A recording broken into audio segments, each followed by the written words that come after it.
Bootleg Cable Podcast. Flavor in your ear. Bootleg Cable Podcast. Flavor. Bootleg Cable Podcast. Yo, what's good? What's good, people? One more time. Man, fucking hell no, I ain't starting this shit over, nigga. This shit hell over right no. goddamn now, nigga. Hell no, I ain't starting this shit over, man. You know man. what it is. It's your boy P Double. It's your boy Killer Cal, man. Take 13 on this motherfucking thing right here. My nigga fucked up like 15 different intros. That's what's up, We just man. gonna kick this shit off right now. You know what I'm saying? And we just gonna keep it raw. Yeah. You here? And that's it. We here. You know here? what I'm We saying? here. It's episode 151. What this 151. is? Yeah. What this is? As it pertains to what? Nigga, this Bootleg Cable Podcast. Oh, nigga. I thought they knew. That's why they clicked the button, nigga. Welcome aboard, motherfuckers. If it's your first time listening, welcome and saying good morning, good afternoon, good night to all the good peoples out there in the world. Mm-hmm. Hopefully you're where you're supposed to be, and if you're not, I'm glad you're here fucking with me. Yeah. And my dog, P Double, man. What's going on, man? What's going on? Yo, so I was thinking about something the other day, man. Tell me. You ever just kind of zone out? And when I say zone out, I'm talking about like, say, like both me and you got long drives to work. Yeah, right? yeah. You ever drive from your house to work and you get out the car? And you're like, how the fuck I got here? How the fuck I got here? Yeah, every time, bro. Every time, bro. I don't know if it's because I know the route so well or whatever it is, but and we both drive long distances to work and shit like that. So whenever I'm like driving long distances, especially on the highway, bro, I often don't recall like half the shit I did. You know what I'm saying? Yeah. Like yo. But I thought about that in it's been that way for a long time with me, but I thought about that even more so the other morning. I was like, you know what, man? I have to do a better job at staying in the moment. I don't feel like I do a good job at staying in the moment, and I think I allow my mind to venture off in, you know what I'm saying, different spaces and think about too many things and you know what I'm saying, what's going on. Like I have to do a better job of staying in the moment in this, you know what I'm saying, just like take in what's going on, just like how they say when you meditate and shit, like don't concentrate on nothing else, just concentrate on how you're breathing, how it feels, imagine your chest going in and out, you know what I'm saying, and just every time a thought hits your mind, just let it go, don't chase that thought, don't indulge in that thought, just let it go. And I think that's what I do when I drive, you know what I'm saying, like I often think too much and try to process too much. Like I catch myself not even listening to music nowadays. I'm the same way, and nowadays exactly. Like I don't even realize it sometimes, man. It's like I get to the job, and then you got other days where, I listen to a lot of music, and I try to find that music that's gonna set the tone for my work day. You know what I mean? Because some days I have 12-hour shifts and all of that, so it's just like, damn, let me find the right music to get me in the mind frame to go to work and kill then you this realize shit. you're a sucky DJ. That's what happened to me. Like, I am a horrible DJ for myself, yo. Yeah. Because I never find a joint. Like, nah. Yeah, you know what I'm saying? I just go to my old moves like when I'm having sex, bro. It's like, I just, nigga, you know what song you want to hear? Some DMX. You know you want to hear some Jay-Z. Nigga, stop trying to venture out and create this dope playlist and shit like that. You're not going to get it. Yeah. You're not going to get it. You're right. I always go back to some kind of bangers and some. Yeah, exactly. You know what? For some reason, speaking of that, one of those songs that kind of set me in the mood for work, bro, is that Lil Durk. I think Jeremiah is on that shit. She ain't ready for a real nigga. I forgot the name of the fucking song, man. But that Lil Durk, for some reason, she don't run about real niggas. She ain't live life. I don't know Fuck with that a one. nigga like me, wanna fuck with a nigga like me, fuck with a nigga like, for some reason. that's one of That's one of the songs when you that gotta do your job. Yes, man. What is it about work that reminds you of that song? I don't. It's just hype, bro. I don't just know hype? what it is. Okay. It just get me like because everybody kind of feel like when it comes time, like, yo, man, fuck, I gotta go to work today, bro. Yeah. I gotta go to work, like. You don't really be looking forward to that shit unless you know what I mean, maybe you got like a little thing at the job that you want to see or something like that, but you know what I mean. Shit, I hear you. I feel you. I agree with you with that. You ain't really looking forward to going to the job. Mine's is that Kanye that spaceship joint. You know what I'm saying? I think it was off his I ain't made shit. I'm working this slave shit. I could find me a spaceship and fly. Heaven no. And this a way to say, if my manager insults me again, I will be assaulting him. After I fuck the manager up, I'm gonna shorten the register up. Let's go back to the gap. Well, my fault. Yeah, I stole. Never got caught. That was my joint, man. Yeah, man. But and the funny thing is that, and I think for me, the reason why that was my joint is because I used to work at the Gap. And I stole. I never got caught. Never got caught, right? Yeah. I used to be taking mad jeans and shirts and polos and shit from the Gap, bro. If you steal for your job, man, go ahead and put something in the hashtag right now in the comment section. What's the hashtag? The hashtag I stole. Never got caught. Never got caught. Okay. Hashtag never got caught. Go ahead and put that in there. That's what's up. That's what's up, man. I like that. I fucks with that. Yeah, man. So what else has been going on, man? Other than this coronavirus? I feel like it's a lot that's going on, but then there's not a lot that's going on. Yeah, that's true. And that's true. With that being said, like I'm watching. I try not to watch the TV, bro. I try not to watch the TV because every single day is coronavirus. And it's just like, god damn. Like I know it got to be some positive shit going on. Yeah, it got to be something else going on besides everything being revolved around the coronavirus, bro. That's true. But we're still a part of the workforce and shit like that. I'm just wondering if people are getting like Stockholm syndrome, if that's a fucking, you know what I'm saying, analogy to make off of the coronavirus. They're like, we living with it, fuck it. We started to love it now. We started loving it now. We started falling in love with the coronavirus, accepted it, making fun of it, and you know what I'm saying, fuck it. You know what I'm saying? Like people out there, I see people with no mask nowadays, and people just chilling, man. Like it ain't really something deep going on. And I'm still at odds. Like, is it really as deep as they make it out to be? I don't know. But I'm not going, like, y'all, like Dub just said, y'all get enough of the coronavirus shit on the news every day. We're not going to beat y'all over the head with the coronavirus, facts or not facts and shit like that. But, you know. But at the same time, we still could talk about how we feel about it, man. And recently, I posted a video that Bill Maher was talking about it. Okay. And shout outs to Bill Maher. He has some witty comedy about him, and it's like a raw, like yo, I feel you. You know what I mean? Yeah. I know a lot. I know he caught a lot of flack a couple years ago when he, you know. With nigga shit. Yeah, but he made a video recently, right? And he was talking about the whole coronavirus situation, and he was just like, yo, the gist of it was like, yo, I'm not gonna sit inside my house and cower every day, worried about catching the fucking coronavirus. You know what I'm saying? Yeah. Not that I'm not going to take precautions, because a lot of the times when you say that shit to people, they be like, oh, they're looking at you like, yo, this nigga crazy. Like, what you mean? And what? Like, yeah, I would like to continue my daily life and take my precautions at the same time. That's where I'm at, in a sense. But what I hate is the people that's out there that feel that way, but they have a sense of hypocritism. They're hypocrites about it all, right? Yeah. So they themselves want to go outside, but they fucking ridiculing people for doing certain shit. Like, yeah. Yo, listen, you gotta take the good with the bad, my G. Like, yeah, if they want to go out there and go have fun at the beach in the middle of a pandemic, then fuck it. You know what I'm saying? Have fun I'm at the not beach. there at that beach, though. Yeah, I'm not. I'm not gonna be there with you. But yo, go ahead and have fun. Do your thing. Yeah. I agree. Now you see the Senate, the Republicans, they trying to get another stimulus check out there for us? Yeah. Yeah, not the Republicans, the Democrats. The Democrats, I'm sorry. Yeah. They a couple of Democrats voted against it though, but but they're saying that I guess it got approved at this level. Yeah, but it's not going to pass the the Republicans be like, man, fuck y'all. Fuck y'all. You ain't getting that $1,200 a month. Surgy blocker. Blocking everything that's coming through. Yeah, damn right. That's what they're doing for sure. But I mean, how do you feel about that? Like, should they do like something like where as though like do like, you know, a $1,200 on a monthly basis for Americans?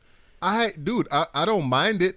Yeah, I don't mind it because, and the reason why I say I don't mind it is because our tax money is going through a lot of bullshit that we don't know about. Yeah, absolutely. So the thing is that a lot of times when stuff like this come out, we sit there, or not we, but you got people that's skeptical and they say, oh, you know, to my tax dollars is not gonna go to this, that, and Yeah, your tax dollars go to a lot of shit. You gotta go to a lot of fucking bullshit that you don't know about already. We don't get the percentage breakdown of what our dollar go to, which is like J. Cole said back on KOD, man. Like, we should have an app where you could directly see what percentage of your tax dollars is going where. Yeah. Like, I would love to see that. Like, I want to know what I'm contributing to and what every single penny. You know what I'm saying? Oh, and I want to know if I want to have the capability, just like if I'm in the stock market or whatever, I'm invested in the stocks or whatever. I could just move my shares here. Yeah. Like, I want to give more to this. Yeah. You know what I'm saying? It's my stock. It's my you know what I'm saying, my dollars anyways. I should have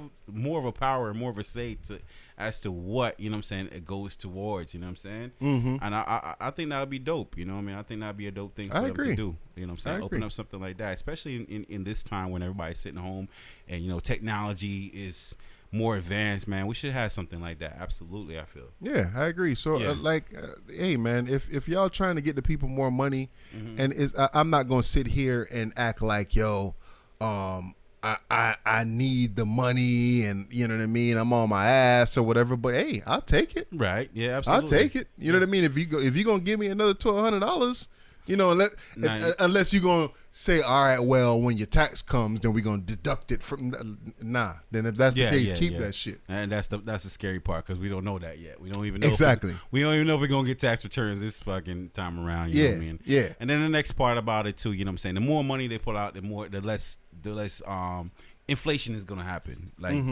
directly. So we got to be mindful of that too, people, because you know what I'm saying, they ain't just gonna give out free money, because all they doing is printing this shit up and passing it out. You know what I'm saying? Are they still printing money though? I mean, in a sense, bro, the more money you put out there in the economy, you know what I'm saying, but money it brings down the value of the dollar. But money is fake though. Money is fake, but there's the optical illusion of the value of a dollar goes down when there's too much of it out there. So essentially, if everybody got money, then the price of shit got to go up. So let's think about it like this. So when we talk about money, if they were to give you cash, $1,200, okay, the first time around, you think that people, like, say instead of either sending you a check or putting direct deposit in your account, do you think it's possible for them to, for all the people that had got the money so far, you think it's possible for them to put $1,200 cash into your fucking into the mail and send it to you? Hell fucking nah. But essentially it's the same thing, right? Because I'm pretty sure everybody, as soon as they stimulus check, but why not? We printing it. We printing it. That's what I'm saying. Supposedly they still it have exists. to print that money that goes into the ATM, because every nigga that went to the ATM. So I'm gonna flip this shit. But that shit circulates though. I'm gonna flip this bit. It ain't circulating right now. That part I don't believe. Like, I don't let the dollar circulate.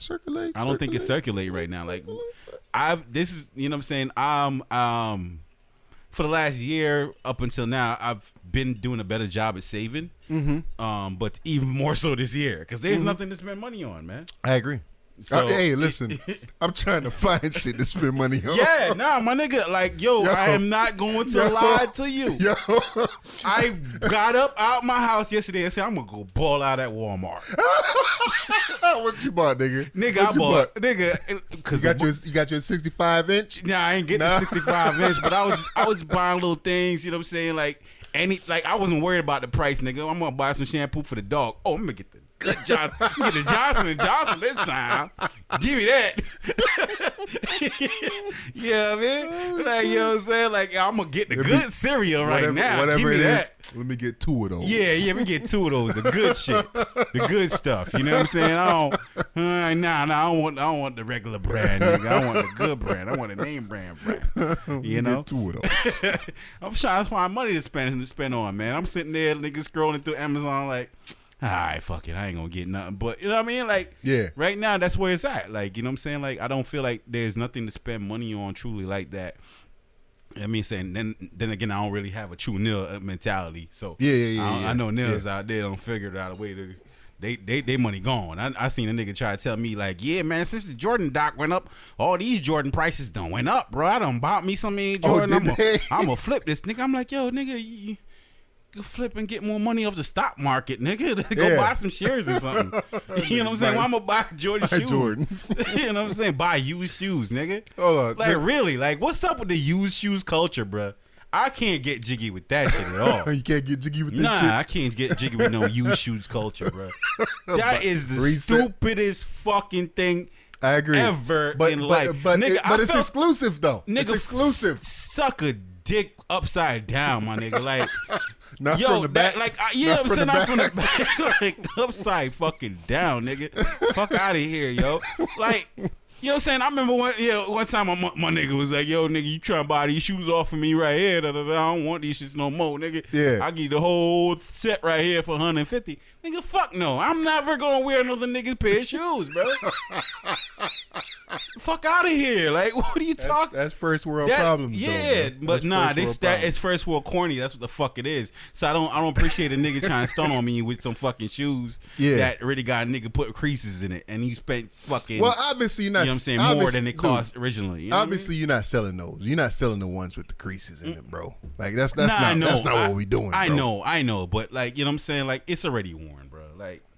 No, well, I guess definitely because you put your foot in there, but technically, if you go to the shoe store and buy some shoes, ain't it already worn though? Because mad niggas don't put their feet in that shit. Nah, I don't get the one off the fucking rack. Oh, because everybody tried it on? Niggas, I mean? They tried it on. Like, you know what I'm saying? They tried it on. It's still worn, though. You bought a car. It went for a test drive. Like, you know what I'm saying? Okay. Yeah, it has to. You know it's not owned by somebody. This nigga didn't smoke a blunt in the car. Like, you know what I mean? Yeah. You know what I mean? So.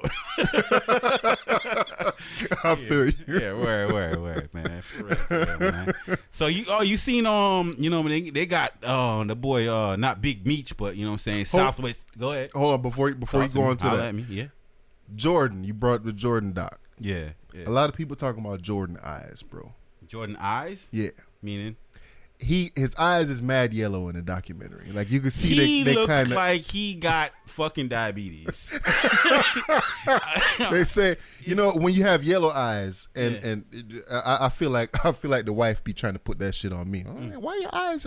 I ain't got no fucking liver disease, yo. Yeah. Kidney failure. Kidney failure, liver disease type shit. Yeah. So usually that's what's associated with yellow eyes, and his shit look like it's fucking bulging out, bro. Yeah, he drink a lot, right? Yeah, he drinking on the series. That's what they was saying. Yeah. I didn't see the last 2 episodes, but from what I'm hearing, this nigga, you know what I mean? He down in that shit straight. No chasing. I think his family, like his son and his daughter, they all have like a cognac or some kind of liquor company. Oh, really? So, yeah. Bumble Club. Damn, that boy the GOAT at the fucking basketball and the GOAT trying to be the GOAT in liquor game too. Yeah, man. Yeah. Yeah, well, they run all his brands. So yeah, the boy, he's a drinker, man. We seen that. We Trick Daddy look like that. Like we seen motherfuckers that you know what I'm saying got the fat face and the yellow eyes, man. You know what I'm saying? Yeah. It's usually synonymous with like heavy drinkers, and you know the sugar and diabetes is all there. You know what I mean? Like it's like a cocktail. Yeah. Just mix all that shit in one, bro. Yeah. I'm on everything. He got black syndrome, but like, yo, I don't know. Speaking of the Jordan doc, and I'm trying to put my finger on it, but I'm probably wrong. But I'm probably right. But did you notice throughout the doc, like? I don't know if it was a thing of the time, but a lot of the kids that was getting autographs and fucking shit from Jordan, I don't know if it's just solely based on what I saw in the doc, but there's a lot of white kids. I don't know if it's a privilege thing. It is a privilege thing. Like, think about it, bro. Like, going to these games, especially at that time and stuff like that, it wasn't a lot of black kids, inner city kids. Like, shit, I can't even afford to go to a fucking game now. I don't want to sit in the fucking nosebleeds and go to a game. So... yeah, it's a lot of white kids, courtside seats. Oh, we got the package. We got a special package where you can meet the players after the game and blah, blah, blah. Yeah, it's a privilege thing. It's a lot of fucking white kids. I guess that's what it is, man. But you know what I'm saying? Millionaire. I would have loved to heavy thousandaire sons and daughters. And I got to meet Michael Jordan when I was 5 years old. Yeah, my dad is also a fucking hedge fund manager or some shit like that. That's what it is. It just kind of hurt me a little bit. Like, I was like, damn, ain't no black kids getting to to meet and greet Michael Jordan. It's like a lot of these kids, like they show them like, yeah, Michael Jordan, he didn't resist an autograph, but there's always some little white kid with a ball, fucking coming up to him for the autograph. Yeah, it's like what? And like here, come on, Junior, yeah, stand right here with the fucking you know hands on the shoulder. Yeah. Here he comes. Just put the ball out. Extend it a little more so he can see it. Yeah, fucking Junior fucking living the high life. Yeah. You know what I'm saying? And still hate niggas to this day. you know?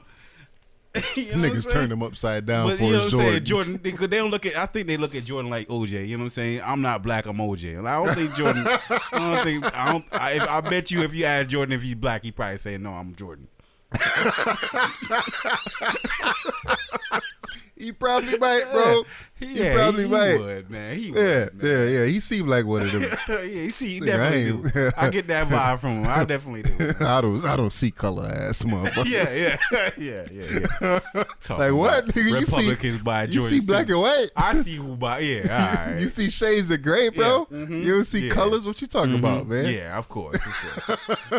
but like you said, going on to the big meet. Yeah. Southwest T got released from prison. So is he actually? He's officially out. He's officially out. Ankle bracelet on because of the COVID.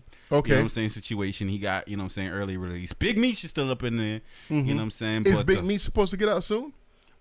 He did the hashtag. He's petitioning for that too, but I don't know. There ain't nobody saying that. Yeah, him getting off, but yeah, man. 50 Cent has been recently trolling and also involved in the whole trying to come up with a show based on the documentary, based on the lives of the BMF Black Mafia family. Yeah. You know what I'm saying? Which I think is a dope story. He's going around trying to lock down all the historic black stories right now. But I think it's a dope. Are you familiar with the BMF story? I'm not familiar with the BMF story. The only thing I know about the BMF story is I think I'm Big Meech, Larry Hoover. Work. Hallelujah. Yeah, man. So, but you know what? I've heard for a long time now, I've heard about Big Meech, and supposedly he was just a big drug dealer and blah blah blah, especially through Jeezy from back in the days. Yeah. And da-da-da. So throughout hip hop circles. Not that I'm a part of hip hop circles, but as a fan of hip hop, you heard about it through the music. I've heard of Big Meech and this, that, and the third. And from what I understand, this dude was just a big time drug dealer. He had, you know what I mean. He was really Big Meech and his brother. He really had ship him across the Atlantic. Like he, right. When these rappers talk about, they talking about the his lifestyle. Yeah, they talking about his. Yeah, like when they say shit. I know Pablo. The real Noriega, like this nigga knew Pablo and the real Noriega, right? Yes. So how that was their lifestyle. That was their connect. Like they went directly to the South and got with the fucking cartel. Yeah, you know what I'm saying. Got with them, and then I always meant to watch the documentary, the BMF documentary. Yeah, so they but I never you know what I watched mean. it. They distributed to one of them distributed to Detroit, which is Southwest T, which they both are from Detroit. So they're brothers, the Flannery brothers. So they brothers. They grew up in Detroit. They were born and raised in Detroit, and you know what I'm saying. They started selling drugs, and they expanded their operation. They moved out to California, and make some real connects. Yeah, and then they took in, and, you know what I'm saying. Big Meech made Atlanta his hub. Whereas though, you know what I'm saying, Southwest T stayed in Detroit, and you know what I'm saying, they distributed drugs like that. But you know what I'm saying, they had connects. They had a plan, man. They had a plan, and you know what I'm saying, it was a well thought out, concise plan. Yeah. And they were doing their thing, and I'm saying, and listening to Big Meech talk and speak, he just like you said, a lot of these rappers basically took their real life and made it to their facade. Of course, yeah. They took their real life and made it to their facade. So, a lot of the stories that you hear in these records, man, you know what I'm saying, talking about, like we said before, knowing the real Pablo Noriega and all that, they got that from them dudes and whatever. Yeah. And, back in 2004, that's when, 2004, 2005, that's when the whole operation came to a crash when, the feds was on them, wiretaps and all that, you know what I'm saying? So, but a lot of record companies, like, you know what I'm saying, like, basically, like, 50 Cent was putting out there, like, niggas was borrowing money from these cats, because these cats started BMF Records, and one of their main artists when they first started was Blue Da Vinci. Yeah, I remember Blue. Da Vinci. I remember Blue, yeah. Yeah, he was heavy on the Smack DVDs. Yeah, so Blue Da Vinci, and then, you know what I'm saying, BMF was also working with Fabulous. You know what I'm saying? Like you said, Jeezy and you know what I'm saying, some couple of other artists, but their main focus was Blue Da Vinci and all that. And you know what I'm saying, but they, you know, a lot of people knew them for the lifestyle and the culture. So people borrowed money from them. So, you know what I'm saying, 50 put out, yo, okay, Big T's out Monday, you know what I'm saying, pay by Monday. Have my money by Monday. So I just thought about that and I was like, yo, if a nigga if you owe a nigga, let's say, let's put a dollar value that maybe me and you could afford. Let's say you owe a nigga $5,000. You borrowed it from him in 2005. Nigga went to jail. Nigga got 30 years. Yeah. And we in 2020. Nigga get out a little early. Do you still owe this nigga his $5,000 with interest? How do you feel about that? God, because you know what I'm saying, interest, Irv Gotti with interest. Okay. What would you put on there? Because right now, you know what I'm saying, 50 saying Irv Gotti borrowed $1 million from nigga. If I borrow $5,000 from the BMF you, gang, if I borrow $5,000 from you, I owe you $5,000. That's it, nigga. So when you come out of jail, I mean, you're still entitled to your $5,000. Yeah. Right? Why not? If you got it's not a statute of limitation on money. Nah, if you got integrity about yourself, bro, you still owe that man his $5,000. And you know, it's funny that you bring that up too, because I was sitting here thinking, I saw something the other day that said what it was called, the 10 Black Commandments. Right? Okay, I want to hear this. Tell me about it. Tell me. I want to know what the 10 Black Commandments are. You go ahead and find that, man. So the 10 Black Commandments came out. And I was just like, yo, this is crazy. You know what I mean? The 10 Black Commandments. And I was wondering, like, what they left off. Okay. Right? So I think, I'm going to read you the 10 Black Commandments. Yeah, let me hear them. So number 1 is your mom. Wait. We don't start from 1. We don't start from 10. We got to start from 10. From 10? Okay. Yeah. So number 10. Yeah, number 10. Let's number go. 10 on the 10 Black Commandments. Run first, ask later. Damn. Is that facts or not facts? That's facts. That's facts. And I'm trying to teach my mixed kids the same shit, man. They didn't get it yet. But I'm gonna beat it in their head. Nigga, run first. Ask what happened later. Yes. So number 9 on the 10 Black Commandments, ain't no camping. Ain't no camping? Ain't no camping. Explain that one to them folks. Black folks don't go camping. Okay, you know what I'm saying? We don't take camping trips. I don't know what that one had to make the list. That they fucked up on that one. Okay. So number 8 is... I mean, maybe they watched too many Jason movies. Go ahead. Okay, speaking of Jason movies. Oh, okay, all right. Number 8, nigga, talk to the TV screen, bro. Facts. Run. Facts. Run, nigga. Yeah. They can't hear me, but they gonna hear me. Don't go in there. Yeah. Talk to the TV fuck screen. Fuck is you doing, nigga? Fuck is you doing? Up. You're a real life character, my nigga. Shoot the ball, LeBron. What the fuck, nigga? That's a hoe right there. I hope she died. Yes. We're talking fictional characters, man. Talk to the TV screen. Yeah. So then number 7, get extra napkins, bro. Nigga, what? That is definitely a Black commandment. I had a homeboy. His last name Bloomfield, but he black. And one time, this nigga disappointed us, man. They didn't give us extra napkins, so we sent the nigga to he was like, y'all gotta go to the bathroom. I said, nigga, when you go in that bathroom, take some extra napkins back out with you. Yeah. Nigga came out like, put 4 napkins in his pocket like he just did a drug deal. Nigga, you supposed to come with a handful of them motherfuckers. Nigga, take extra napkins. We don't need them. Take extra napkins. Yeah. So number 6 is play Before I Let Go at every cookout. Oh yeah, Before I let go. Yeah, nah, definitely. That's that. I'd rather hear it at the beginning than the end. Okay. Yeah. And number 5, if cops tell you to relax, don't. I don't know. Relax. We you know what? We yes. just. Yes. There's something going on with your license. Absolutely. Just relax. Hang tight. There's reason for concern. You know what I'm saying? Y'all seen First 48. They always tell you everything's all right. Yeah. No, it's not. You going to jail. No, it's not. This probably your last couple of minutes of freedom right now. Exactly. Figure out whatever lie you got to tell and stick to your story, bro. Okay, number 4. Who made this? Yeah, you always got to inquire about this. Who made this? Yeah, for real. Like, you always got to inquire about why is this shit in my presence right Yeah, now. who came up with this bullshit? Who made this meme? Yeah. Who said that Jordan was better than Who said that LeBron was better than Jordan? And who made this? Keep it on the meal too. It's important. Who made the meal? That too. Because that might be a nasty motherfucker that made that shit. Yeah. You might want to not eat that shit because that nigga might be serving you dog meat. Who cooked the collard greens? He might be serving you dog. Which one of y'all motherfuckers cooked the collard greens? Yeah. There we go. Yeah. So number 3 is stand up when you losing in 2K. Oh, hell yeah, nigga. You gotta act like it's some bullshit and you better than what's happening right now. Hell yeah, stand up when you losing in 2K, bro. Man, yeah. Especially when you got an audience. You gotta stand up, man.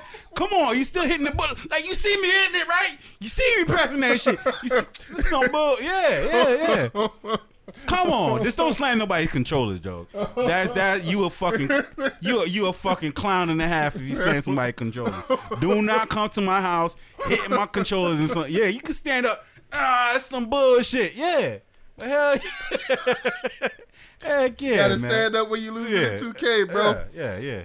So number 2, seasoning, bro. Damn, that's what's fucking us up in the corona right now. Seasoning. That's that all diabetes Seasoning. and high blood pressure. Number 2. But we gotta have that flavor, man. We gotta seasoning, have that flavor, bro. man. Like black folks, man. We love cook. seasoning on everything. We love seasoning, man. We can't Everything we do gotta can't hit, just man. take it off the package and put salt on it and throw it in the oven. Right. Salt and pepper. Nah, nigga. Like, how many seasonings do it got to be? At least 6, bro. Yeah, at least 6. You got. You gonna put onions in it, but you still gotta put the onion powder. Exactly. You putting garlic in it, but you still gotta put the garlic powder. Give me the dap on that one, bro. Nigga, you know how many times I done cooked some shit and put onions and onion powder on that motherfucker? Right. And number one on the Black 10 Commandments. Your mom is not one of your little friends, bro. Gotta remember that. You have to remember that. You can't talk to your moms any kind of way. I ain't one of your little friends. Yeah, she ain't never one of your little friends. And I think she's able to pull that card whenever she feel like it. She gonna be able to pull that card out of nowhere when you ain't expect it. Like all the conversation was candid before now. And I think that's universal, bro. Yeah. And I say that because, you know what I mean, my wife, she from Jamaica. And, you know what I mean, I'm American through and through. Yeah. And that's something that both she says, you think something when I ain't like a friend in Malta Road? Oh, yeah. You know what I'm saying? And then you hear the American mothers say that shit, the Black American mothers. I ain't one of your little friends off the street. You ain't gonna talk to me like I'm one of your, you know what I mean? Yeah, I check my kids all the time. Like, your mother is not your friend. Yeah. You don't get to talk to your mom like she's your friend. Yeah. Don't be snapping like I'm gonna snap your ass, bro. I'm gonna snap your neck, bro. Yeah. Don't fucking talk to your mom. Agreed. Any kind of way. Like, I'm stepping in. Like, you know what I'm saying? Definitely. So yeah. Agreed. I agree with that, man. But you know what I'm saying? They still ain't no black commandments on how to deal with money though. So how do you deal with money? Like, where is it at? You know what I'm saying? You gotta have it memorized. Had to do it in the video. You gotta make it memorized. It's like, yo, if you could find me, you could get it. That's what it comes like. That's what it seems like it comes down. If you're not an asset, you're a liability. You know what I mean? Word up, man. But you know what I mean. Shout out to the BMF gang. You know, definitely if you haven't checked out anything on as it pertains to that organization, they're definitely a big deal. You know what I'm saying? So check them out, man. It's a part of Black history. I know, gang violence. I know, you know what I'm saying, drug dealing. And we're not advocating for that. But you know what, man? It's still part of Black history, man. So check it out, man. All these rappers that you listen to nowadays, man, all they doing is, you know what I mean? Like, I don't even think they have the capability in today's time to have that kind of an organization.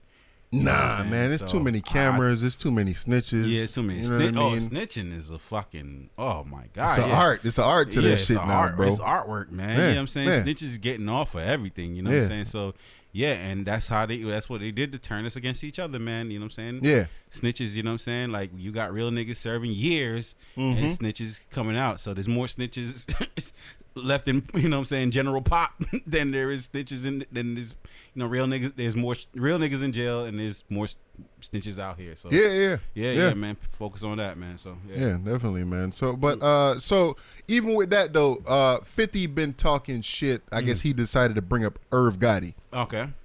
When it came to this whole snitching situation, or not snitching, sorry, the whole him owing money and whatever. Pay by Monday. Yeah. You think that what's going on with these grown ass men? Like, why are they still beef? I understand that this is street beefs, and the same way Jordan is still supposedly beefing with Isaiah Thomas and Charles Barkley and all this shit. Like, what is it about the human psyche where it's just like, yo, bro, just let this shit go? Like, why is it that this dude is getting out of jail and you thinking about Irv Gotti? You know what, man? Because it authenticates a thought process. It authenticates who I am. Does it though? And it validates who I am as a person. Does it? Definitely, absolutely. And I ride with 50 with that as far as it comes to that. So you saying keep the beef until the end? Never keep the beef until the end. Hell yeah, because you know what I'm saying. Like I gotta keep. You petty, bro. Petty, bro. It's not petty, man. Yo, I'm saying like real shit. You know what I'm saying. Like we still fuck with 50 because we feel like 50 is real. We fuck with 50, not in necessarily music, but I think he knew when it was time. Like 50 is not banging us over the head with music right now, right? He's not. He's not being corny with it, right? He knows like, yo, this ain't maybe the climate for me to drop albums on top of albums. Yeah, my music time is pretty much up. Yeah, and these young kids ain't fucking with me like that. Exactly, and he's made a conscious decision to bow out. Yeah. At this point in time, so I fuck with him for that, and he's giving us content now, like for life. Don't seem like it, the one for me. Like, you know what I'm saying? Like, he needs to redeem himself after fucking Power because Power was a great show up to a point. Yeah. So I feel like, you know what I'm saying, instead of fucking microwave dinner giving us these fucking shows, bro, he needs to put more thought into them, flesh them out a little bit more, and make sure, you know what I'm saying, they hit right. But I really still fuck with 50 Cent, the mentality. Don't fuck, you know what I'm saying, the fact that this nigga still hates his son. This nigga's to the fact that he still say fuck that little nigga right now. Well, you know that's some real. He shit. Spoke on that shit recently too. Yeah, with homeboy from TMZ. Not Elliot.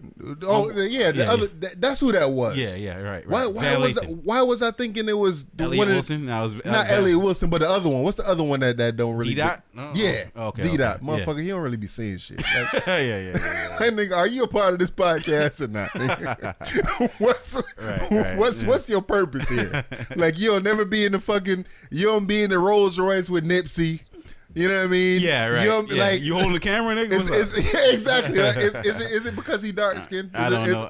Is it a dark skinned nigga situation where they trying to get that nigga the fuck up out of here? I guess they rap people say he's shooting the heat.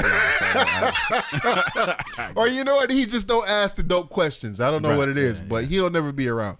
But anyway, where was I? Where were we going? Van Lathan. Van Lathan and 50 Cent was talking, and he was talking about his whole son situation. And I kind of agree with him what he was saying.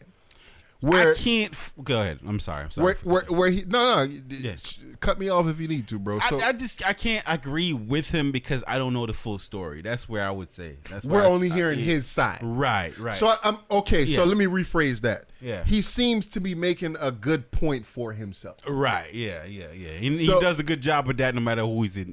Who's the opposer? But he does a good job of making a good point for himself. True. So even that, like, he was talking about it, and he was just like, "Yo, his baby mom's, she pretty much never worked since he got rich." He's like, I moved in Mike Tyson's house. He wanted to move in Mike Tyson's house. Yeah, but you ain't coming here. Yeah.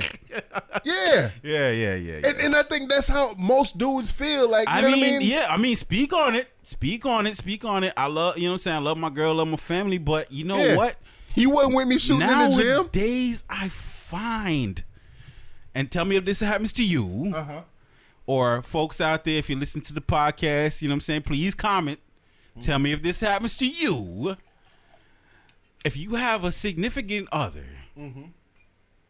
do you find, you know what I'm saying? Do they try to tag the kids against you? Oh, I've definitely been a victim of that, bro. You know what I mean? You know, I got a baby mama, so you know. Yeah. It's Right. I'm definitely a victim. Right. Nigga. Yeah. You forever. I'm not only a client, but I'm the player president. Right. You know what I mean? But I'm talking about even in a live-in situation. Like I feel like I find myself in that situation where it's like, yo, hold on, man. You trying to get sympathy from the little ones? Like, yo, nah, they should not be involved with what's going on here. Yeah. Like, you shouldn't be trying to plead your case and, you know what I'm saying, you being an op in the crib. Like, what the fuck going on here? You know what I'm saying? Like, yo. Like, oh, shit. You know what I'm saying? So, yeah, I feel like, that, I don't know. I being a victim of it myself, like, I could see that happening in 50 Cent situation where, you know what I'm saying, being mama like, yo, really, like, yo, fed, you know what I'm saying, shorty a lot of shit to where he feels like, yo, my dad is the op. You know what I'm saying? Like, it's not impossible. Yeah. Like, I could see it happening. Like, you know what I'm saying? No matter what, I don't know if, because, you know what I'm saying, it's a female thing or whatever it is. I think, but I agree. I agree. And I think that what needs to happen is, and not saying that he had the time to do this, because we got to remember, this dude is a famous person. Yeah. And, you know what I mean, his time is taking a lot. So when we talk about celebrities, when we talking about rappers, especially the successful ones, athletes, all this shit, I think it's easy for the mom to turn their kid against you.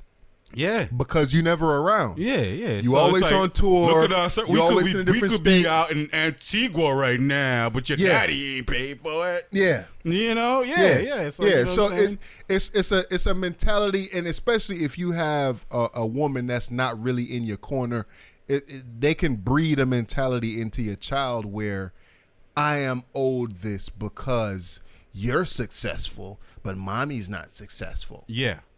Right. You've seen the entire world, but me and mommy haven't seen the entire world. Like, yo, I'm out here grinding for y'all. You know what I mean? I'm out here grinding, not just for y'all, but for myself as well. And I'm trying to build something that here. That goes into the whole real question I've been trying to ask a lot of people, but I've been I don't ask them the question because I think they'd be too pussy to answer it. But you know what I'm saying? Like, can you be more successful if you're more selfish?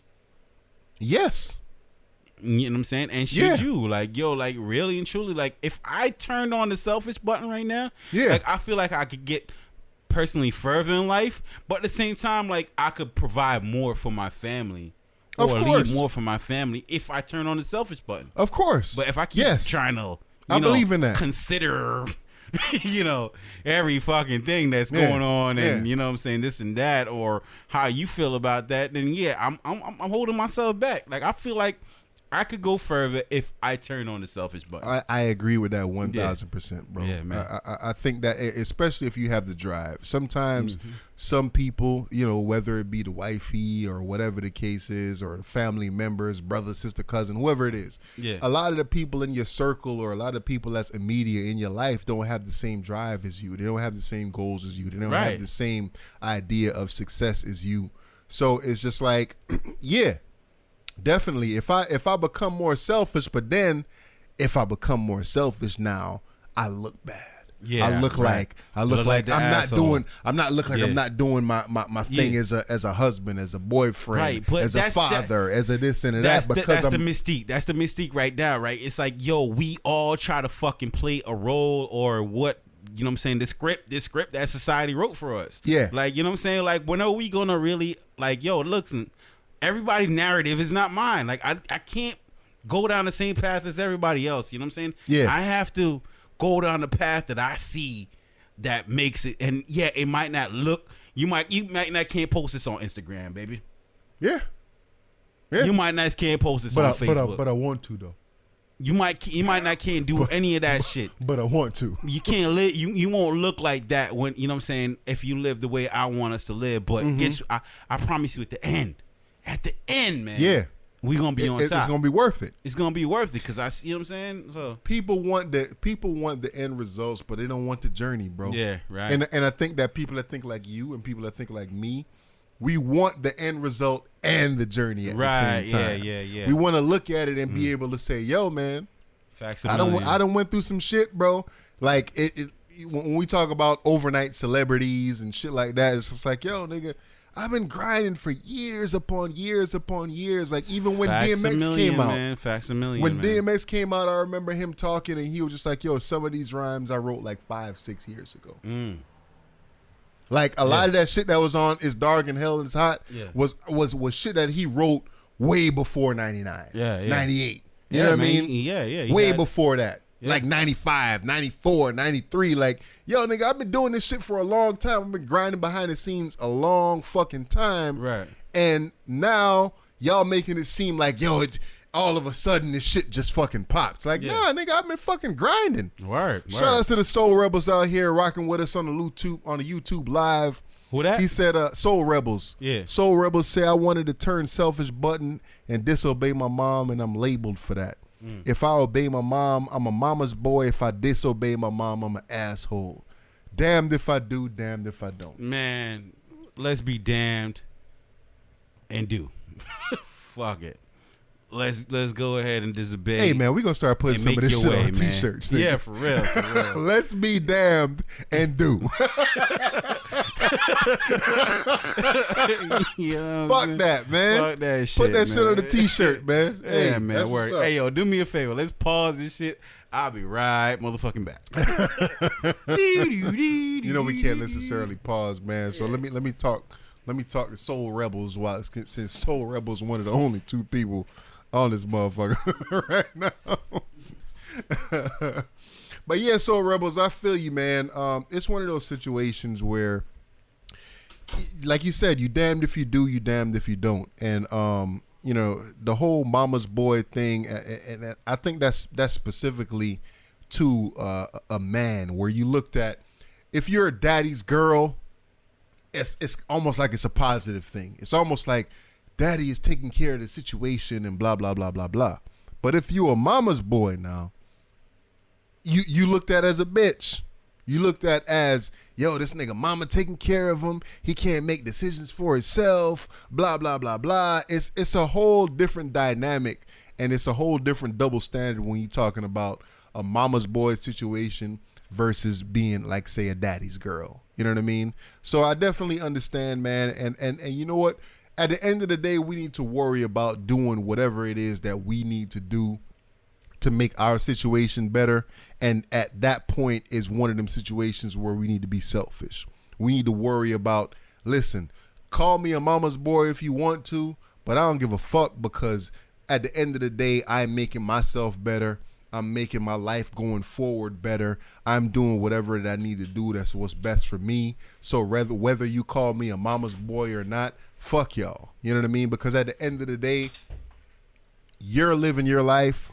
I'm living my life. Nobody can't tell you or me or anybody else, a killer, how to live their life, man. We know how to live our life. We know what we want at the end of the day. So it is what it is. So even before the podcast started, we was talking about the whole Boosie situation, right? And Boosie is one of those dudes that's a real character, right? And he seemed to move at the beat of his own drum. Not seems to, he does. He moves at the beat of his own drum. He say some off the wall shit. You see in the comments all the time, protect Boosie at all costs. This, that, and the third. Yeah, there's like a hashtag for that? Yeah, it's like protect. Okay, it's like a national monument, right? Yeah. Like, you know what I'm saying? So you see him, and the way he move, it's just like, yo, man, this dude, he's unapologetic. Yeah. And I feel like, dude, I wish I could be that way in life every fucking day. Yeah, don't we all? Some days I feel like I am that way, but then at the same time, we work in a corporate America. We work in a world where I got to answer to somebody. Yeah. So I don't want to say it's not always beneficial. It's not beneficial at all for me to be that way, because some days I go to work, you know what? and I be like, man, I be feeling like saying like, yo, nigga, fuck you. Get the fuck out of my damn space, bro. And at the same time, Dub, and it might sound crazy and it might sound left field right now, but that's one of the times I identify with not white supremacists, but I identify with, you know, somewhat of white America and all that. You know, when they say, like, look, man, like,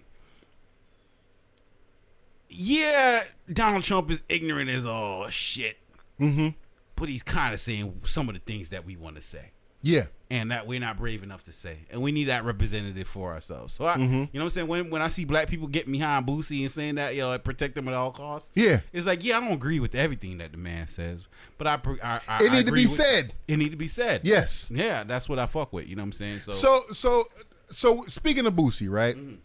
And Soul Rebels say they feel, I don't know if Soul Rebels is a man or a woman. I don't know who you is. So I'm going to say, Soul Rebels say, I know why Boosie feel the way he feel.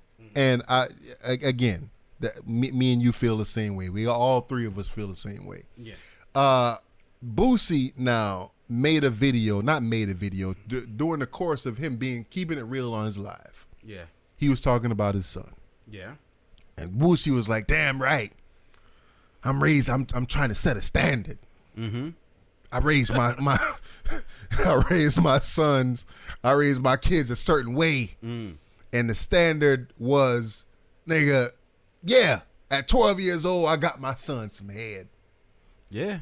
Ask my nephews. I got what was the term that he used? It wasn't just got some head. Got it was their dicks up. That's what he's fucking. No. He was like he got them right or something like. That's what he said that she did. She got them right. Like he said that the woman that he referring to. Oh, listen to it. I'm training them boys right. Asking them my nephew. Asking them like my son. Yeah, they 12, 13. They got hit. That's how it's supposed to be. That's how it's supposed to be. Yeah. So his sister kids got some head too. You fucking right. Yes, a grown woman. Grown. Super grown. Checked his ass out. Tricked his ass out. All my nephews Checked his ass out. super grown. Checked him out. She grown. She checked me out. Checked him out too. So he, Yeah. Know what the fuck she did to them. She checked me out, that bitch. I'm getting them prepared, man. This sounds like some celebrity privilege shit right here to me. So when he say It he sounds like some celebrity privilege shit. Like you and I can't get that done. You think you could get that done? You think you? Of course you can. Of course you can. Yeah. So you feel like you can convince a It's just- female to suck your 12-year-old's nuts? Of course you can, but it's not gonna be. It probably not gonna be the. Hold on. Let me say this. This is definitely not a classy woman. Right. Okay. We're not talking about a classy woman Yeah. here. Right. Yeah. But me or you, it's not gonna be the class of woman that he could get to. Right. Okay. Okay. You know what I mean? So at the end of the day, she's not a classy woman, but the class of woman that he could get to do it is a little bit higher. Okay. than So what would we you and you have can been get. appreciative if your dad got you some head at 12 years old? I think I would have. To be 100% honest with you, bro, yes. I think I would have. Like, yo, man, my pops looking out for me because Right. Yeah. if you think about it, and this is just a male perspective. Right. Yeah. we hear Just this, a yeah. male, because I'm gonna talk about the other end of this in a second, but it's just a male perspective. Okay. As a young boy, you talking to your friends. I remember one time my homie Lavelle. Shout out to my homie Lavelle. This nigga came through. We was probably let's say middle school, like 8th grade. Nigga came through to the bus stop, and that nigga was happy. Yo, nigga, I just fingered such and such. Smell my hand, nigga. Smell my hand. He was on some shit like that, and it was just like, it was like an excitement for that nigga. Like, yo, nigga, You wanted that for yourself. yeah, nigga, you fingered that girl. Yeah. You know what I'm saying? You kissed up on some titties, nigga. Oh man, when am I gonna get there? You know what I mean? So when we think about stuff like that, as a 12-year-old, 13, 14, whatever it is, around that age, it's one of those things where you look at it and you just like, yo, man, it like I'm looking forward to getting there. Let's get rid of this whole virginity situation. Let's get some experience, especially sexual experience. But I'm asking if that experience was directly tied to your father. If your father provided you with that experience. Personally, no, not me. Soul Rebels said, I wish my dad tossed me some things.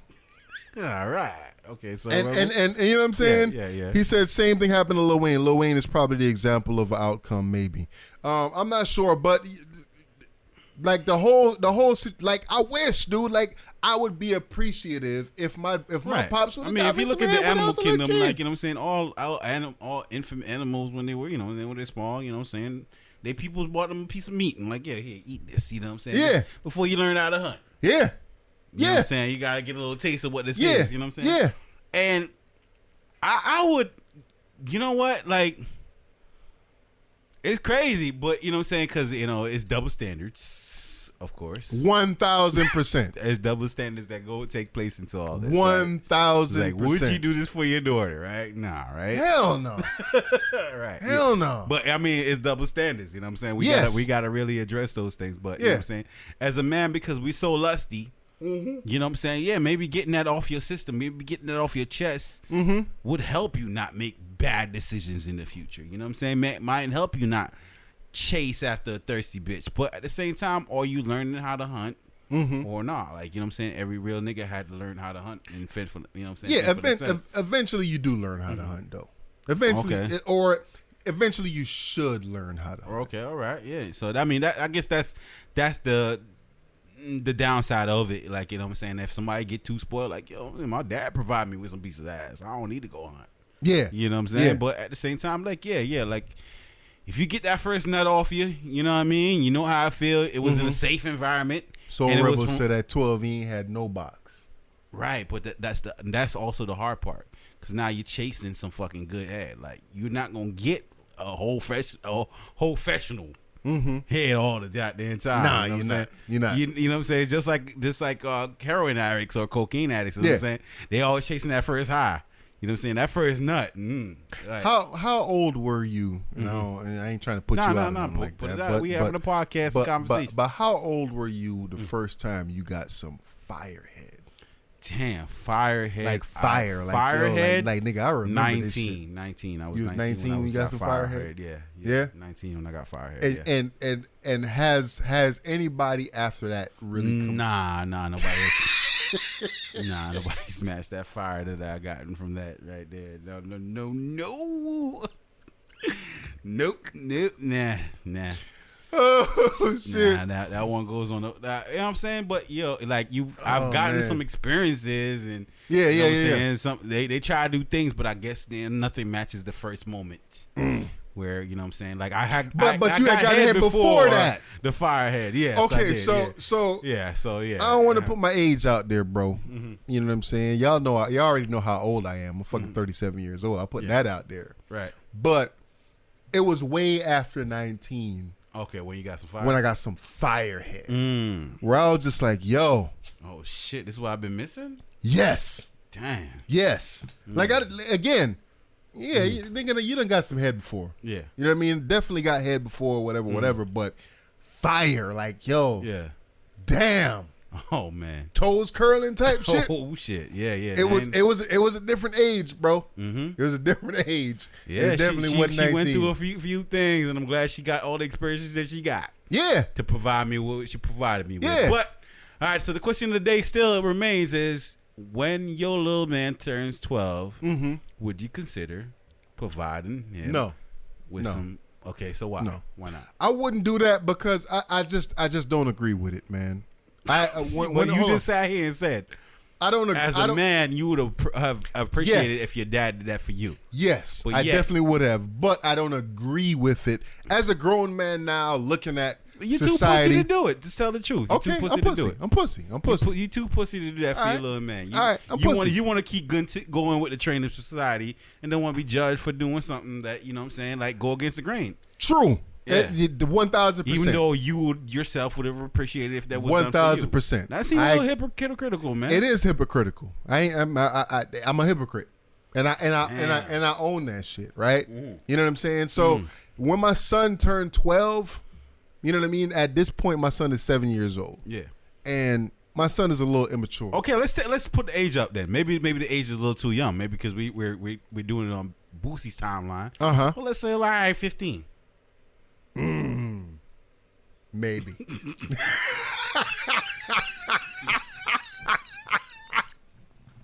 Maybe. Maybe. Yeah. I would Maybe. say at about 15, Maybe. 16. Yeah. Yeah, if I could get a hot thotty to hook my little man's up. Especially if I know he ain't got none yet. Yeah, bless Hey, that little nigga guard. Yeah, real bless quick. my little God right quick. Bless a little guard right Bless quick, my man. demigod. Yeah. Nah, but you know what? Again, bro, like when I think about that again, it takes a certain kind of woman to know that this child is a child, and I'm gonna bless him the same way she blessed Boosie. You know what I'm saying? I don't think she held back, man. I don't think she did either. don't think she held back. Maybe the child didn't know what to expect. And is that dangerous though? Can that bring your son down the wrong path, a sexual path? Because you know you do have sex addicts out here. Yeah, nah. I don't know. I mean, like, you know what I'm saying? Like, I don't know. I mean, I guess Boosie want his son. You always want your kids to be better than you. But So what? I guess what about the that whole- makes him? What about that makes that child better than Boosie now? When you say I'm trying to get him on the right path, what is the path that you're trying to get this dude on to get him blessed with some fire head? Oh yeah. So like, it's just no. It's gonna sound fucked up. You know what I'm saying? Make it sound fucked up. But podcast, these hoes out here. Bootleg There Cable is Podcast. hoes out here, and they belong to the streets. and they belong to the streets, man. And you know what? The less you get your emotion involved in what it is, and could differentiate between, you know what I'm saying? There's a lot of suckers out here that got married for the sake of pussy, and y'all know who y'all are. Okay, and people do that. Okay. You know what I'm saying? And people are in fucked up relationships, you know what I'm saying? Because they got involved. They got married to the hoe. When that wasn't the one to keep. That was a catch and release, my nigga. You know what I'm saying? So, hey, you know what? You know what I'm saying? But don't. So you don't want let's keep the it first funky. time your son gets sucked off, he catch Let's what he keep should have released. Let's keep it funky. Is what I'm saying. Let's keep it funky. You ain't never fell in love with a hoe before? Oh yeah, absolutely. Why- 1,000% toxic. Why though? Why? Because she's such a hoe. Such and I love it. Such a fucking hoe. And I love it. Dude, those lines is so glad you asked that fucking question. real, Yeah. bro. And I have too. And I think that anybody who's been through a couple of relationship situations have fell in love with a hoe. And the reason why you and fall every in love nigga with really a hoe, still looking for a hoe from the 1,000%. partner they with. Like, yo, why you ain't more? You of want a hoe? freak in the sheets, Yeah. hoe? Yeah, You want a freak in the sheets and a woman in the streets? yeah. Like right? hide your hoism when you out in the public, but when you at home, like let it go. Let True. it flow. Yeah. True. I agree. I agree. And the reason why I'm asking you why, but the reason why you fall in love with a hoe, man, is because she treats you sexually to what we nasty, Yeah, man. we As nasty, men, we're fucking disgusting, bro. Yeah. Ugh, We disgusting. it's horrible. And a hoe is gonna treat Tap you right into that, just as disgusting as you need to be treated, Yeah. bro. Yep. Absolutely. Yeah. And we love that shit. Mm-hmm. So what we want is we want a upstanding woman Mm-hmm. to have that whole mentality and treat me the way that I want to be treated Yeah, and sexually, bro. conceptually, what the upstanding mean is like, yo, look, I still appreciate if you don't look at my friends like you won't fuck them. Yes, yeah. And don't fuck everybody else out there in public. Yeah. But, you know what I'm saying? Yeah. Other than that, you know what I'm saying? Yeah, let's take out the Yeah, household. disrespect my dick. Yeah. But, you know, but yeah, go ahead and spit on that thing. You know what I'm saying? You want me to spit in your mouth, baby? Come on, let me spit in your mouth. Let me pee on your back real quick. Like, fuck it. 1,000%. Let's experiment. Let's do it. Let's go there. Let's Yeah, do yeah, it. yeah, And love me the same way tomorrow when we wake up in the morning. Yeah, because we just shared something dark and nasty. You know what Yeah, I'm saying? It's between us. Yeah. yeah. I agree. So I agree. But But to be a hoe takes practice. To be a hoe, you have to have been hoed. so you gotta run it through the mud for a little bit. Have you trained a hoe before? I'm asking you, bro. Have you been a I hoe haven't. whisperer? I haven't. I want to know who the hoe whisperers are out there. 'Cause You know what? Some of these hoes, like, yo, like who taught you, bitch? Like, yo, props to that nigga. I've semi done that before, but Yeah. no. So But on the grand, no. You sever and nurtured a little bit. But I've never been in a place to say, you know what? All right, let's go out in the world. Yeah. All right, me and you. Oh, you was trying to keep it? Yeah. Oh, okay. Yeah. Okay, but you was trying to unleash the little fire in her, but you was trying to keep it for yourself. Yeah, of course. And you released the fire, but she went on. That's how it happens. It happens. That's how it happens. But it wasn't like just go out in the world. 'Cause I never been that savage at heart. Bro. Right. Yeah. You know what I'm saying? I never been that savage at heart. So semi, but not really. Okay, so we both agree. Like 12 might be a little too early for that, but like 15, 16 might be, you know what I'm saying? Might be just around it. Might be around the time where just you know about. And I think it's a different understanding when it comes to that age and all that. So you know what I mean. You know, I don't want to say shout outs to Boosie. I don't want to go that far. I'm in here for that. But you know, what I mean, speaking of whole life, man, everybody have their whole life. Everybody had their whole time. So hold on before you said keep that thought. So Rebel say I have whole training potential that I refrain from using. To be honest, you have to tap into it. You have to. Like the late great Patrice O'Neal said, you have to tap into your womanizing capabilities. Rebel, first of all, how old are you? Put it in the comments. You have to tap into your womanizing capabilities. Yeah. Man. Yeah, you definitely. have to do it. You have to womanize one time. And again, I'm saying, I'm a married man. You know what I mean? I'm 37 years old. You know what I mean? I done had a little bit of life experience, whatever. Not the most and not the least. Yeah. But I've had a little bit of life experience, and I'm a married dude right now. So, you know what I mean? You got to take what I'm saying with a grain of salt. Yeah. But, you know, the whole potential and what... Dude, if I could go back, right? I think about it, right? Okay. Nigga been married 8 years now. If I could, Soul Rebel say he's 29. Nigga, you had the perfect nigga, get that shit out, bro. Get that shit out your system. Get it out your fucking system. I got married when I was 30 years old, or right at 29, about to be 30, whatever. So I've been married for 8 years now. If I think about it, going back, bro, I should have been a fucking savage nigga, disgustingly savage. Yeah. If I could look back on my life, I should have been. There's a couple that you should have took savage more advantage of that you didn't. You was being too much of a nice guy. Yeah. I was a nice guy when I was younger, man. I was too much of a fucking nice guy. Right, yeah. Way too much of a nice guy, bro. Right. Be a fucking savage, dude, before you get to your 30s, man. Okay, so don't have no fucking remorse. Do whatever the fuck you want to do.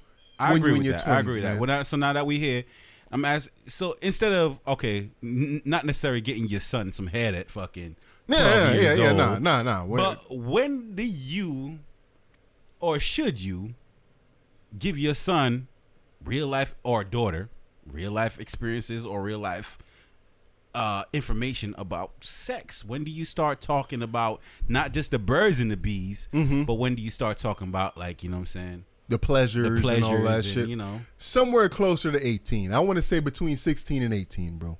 Yeah, I want to say 16 and 18, and I think that we need to get it out of our minds that this only have to be our sons and whatever. Yeah, that's why I said, dude, I put it in there. You definitely put it in there. I think between 16 and 18, and I think what's going on is at 16 years old, these young girls is feeling the same way that the young boys is feeling. Right, yeah. Absolutely. But for some reason we refuse to acknowledge that. We refuse to sit here and say, oh, you know, my daughter wants to this, that, and the third.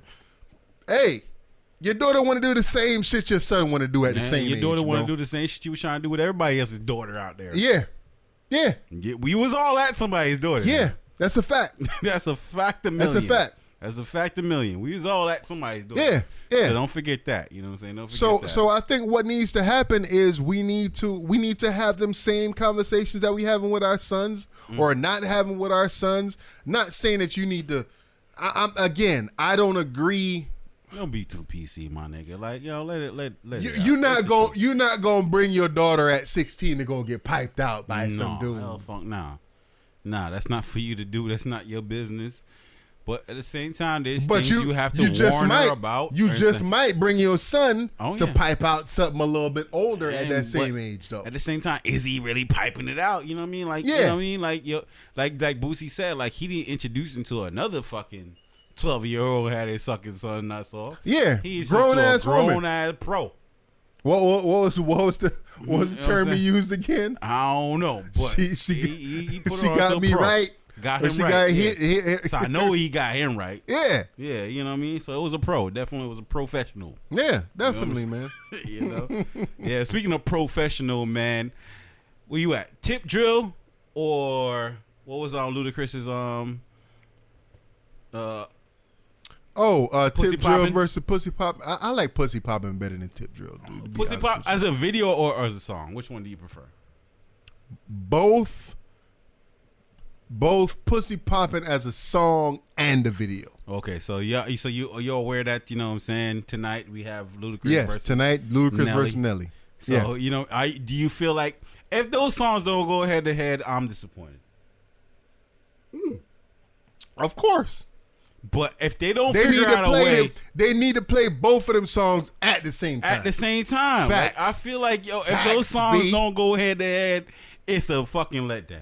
I agree. Yeah, man, absolute fucking letdown, man. But who do you got in this one right here? I want to have Luda. Yeah, I want to have Luda because I like Luda better as an MC. Mm-hmm. I like him better as a songwriter or artist or whatever the case is. However you want to title it, I like Luda better all around. yeah. But Nelly got more hits, bro. Oh yeah, Nelly got more hits. Yeah. Oh, you out your goddamn mind? Why you say that?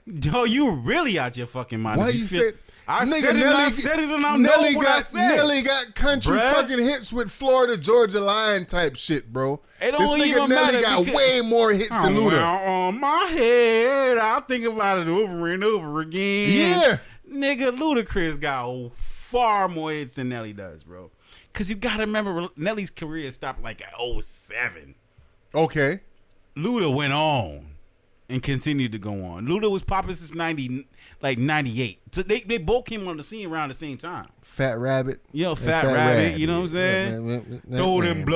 them blows, every song that he had with fucking Usher. Oh You know what I'm no! saying? Yeah. A fight's out.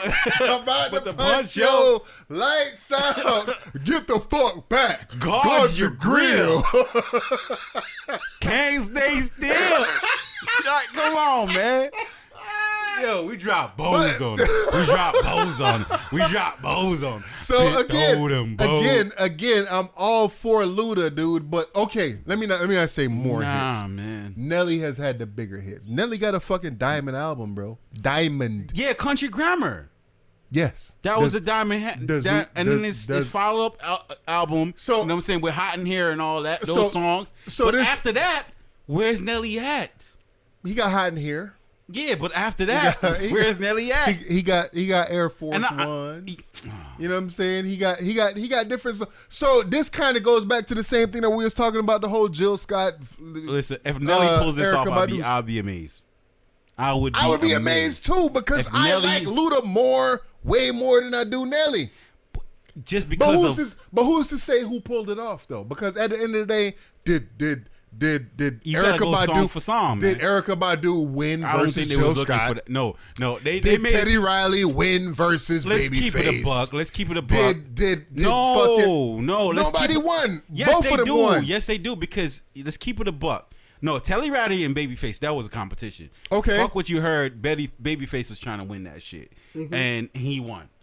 You That know nigga what I'm brought the guitar. He said, Yeah, "Fuck that nigga, he won. man." So play I feel like, instruments, nigga. yeah, with Jill Scott and Erykah Badu, I think they made it to like, we're gonna appreciate each other and we're gonna show each other love. So they try to make it as non-competitive as possible. Yeah, I don't think that's gonna be that way with Nelly. I think they have respect for each other. I think they have love for each other. but when they trying to get each other the fuck out of there.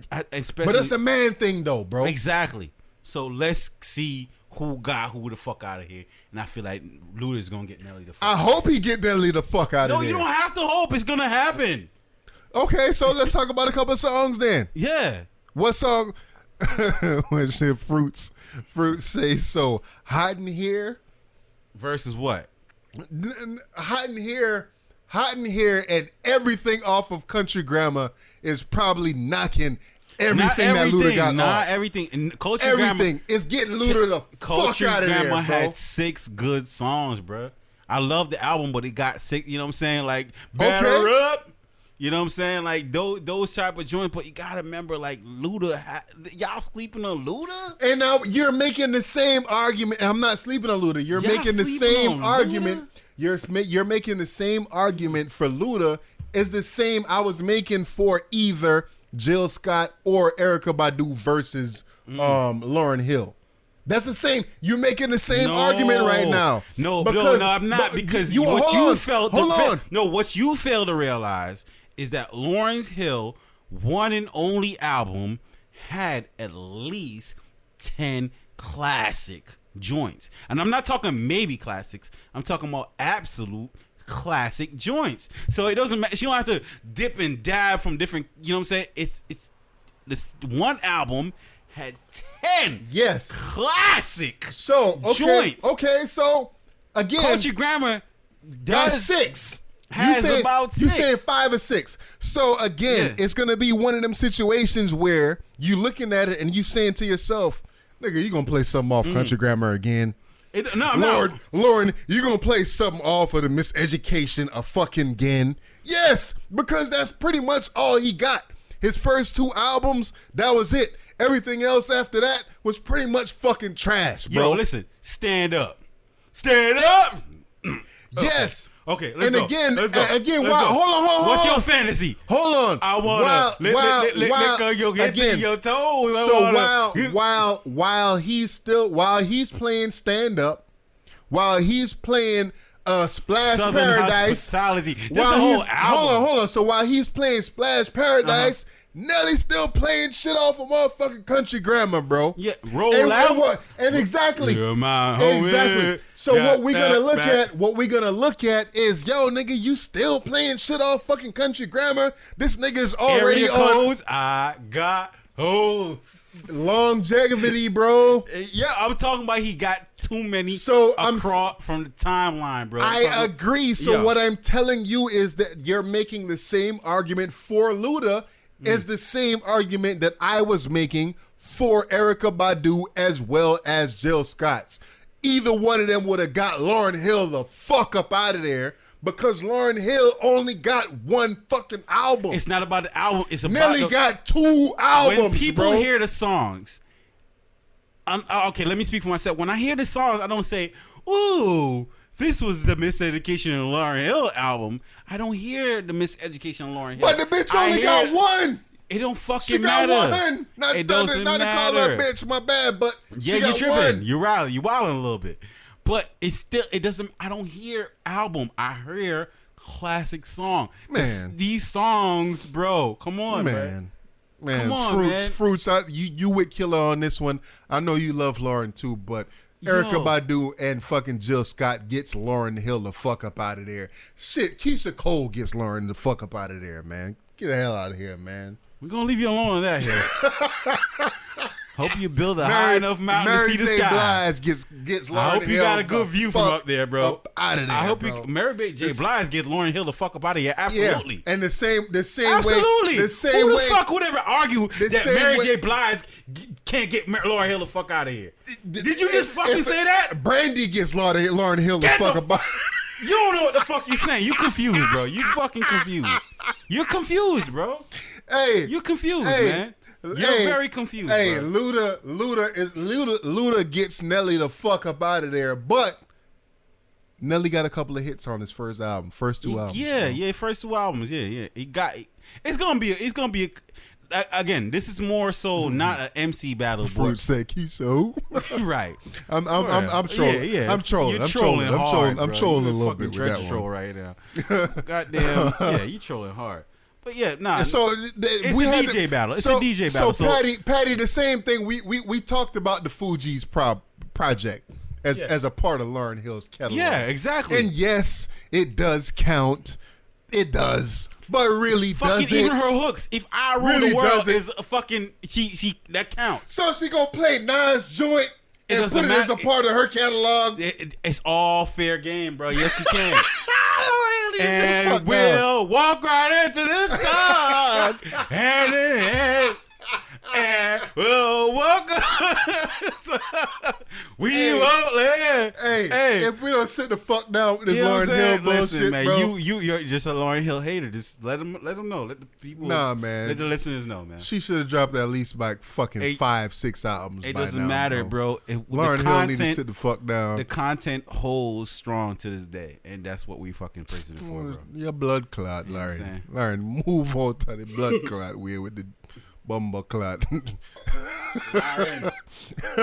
Miseducation album. Y'all can keep that shit, man. Yeah, man. But I definitely got Luda in this one. Definitely got Luda. But you know what I'm saying? Like I said, it's a DJ battle. So it's about who plays the right song at the right time. You know what I mean? But I will be thoroughly disappointed tonight if, you know what I'm saying, those two songs don't fuck. Pussy Poppin' or Tip Drill don't go head to head. I'll be thoroughly disappointed.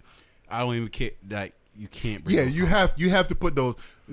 I know the motherfuckers ain't out here listening to the Bootleg Cable podcast, but if you got to put two songs together, you got to put Pussy Poppin' versus Tip Drill, because those two songs are pretty much the greatest BET uncut songs ever. Ever, yeah. You know what I mean? Yeah. So definitely those, especially coming from a big artist, those two songs definitely need to go together, man. Right, absolutely. So, what you sent me, 28-year-old. Yeah, man. A woman Jay-Z, claimed that she's Jay-Z's daughter. I didn't even see that until right now, man. Right, man. So yeah, 28-year-old Lakeisha, whatever. He's saying that she has an IG profile, and her IG profile is titled Jay-Z's daughter. She's 28 years old. She said that, you know what I'm saying, currently her. Hold on. Yeah, go ahead.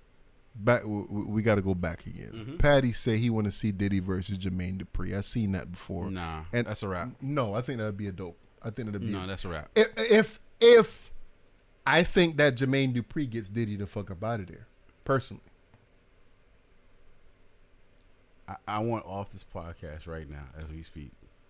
Again, and hold on. Before you say it, I'm signing off this podcast. I'm no it, longer a member of this podcast. Before you say it, Diddy is not a songwriter. But you're going to that. Yes. Hold on. Let me tell you why. I'm gonna tell you why. Oh, Jermaine Dupri, do this, man. Dude, we talking about if we talking about bringing up shit. If we talking about bringing up different artists, we talking about bringing up different artists. Right. Like Patty is saying, Jermaine wrote for fucking Usher and Mariah. Okay. Who the fuck has Diddy wrote for? Nobody. Okay. Supposedly he produced all these songs over the years or whatever. Right. But we know that Diddy got ghostwriters. Okay. Anybody who knows the culture knows that Diddy has ghostwriters. Yeah, but so if we talking about artistry, remember Jermaine Dupri dropped at least two dope albums. 1407 or whatever the fuck that shit was called, and then he dropped that other album that he had. Both of those albums was fire. This nigga brought out the fucking Brat, produced pretty much everything on her album. The Brat was one of the first fucking female artists to ever go platinum. Listen, if I want to see So Def Criss versus Cross, Bad Boy, I would say blah go ahead. blah blah, and also his own work. Just do Jagged Edge versus 112, and that be that. That's the best So Def challenge I could think of. But let's just be factual and let's be realistic, right? I understand what you're saying, Diddy not being a writer. But at the end of the day, if it's going to be a battle, of course, what song would he write? Then he's not in the battle. So he's going to be able to pull from anything that's on Bad Boy's catalog. If you put Bad Boy's catalog against So Def's catalog, so there's no way that So I agree with that. I agree with that. But what I'm saying is that if he's gonna pull, it should be something that you directly control. Yes, you were then the label. There's no battle. There's no battle. You were the label. Nobody's here for that.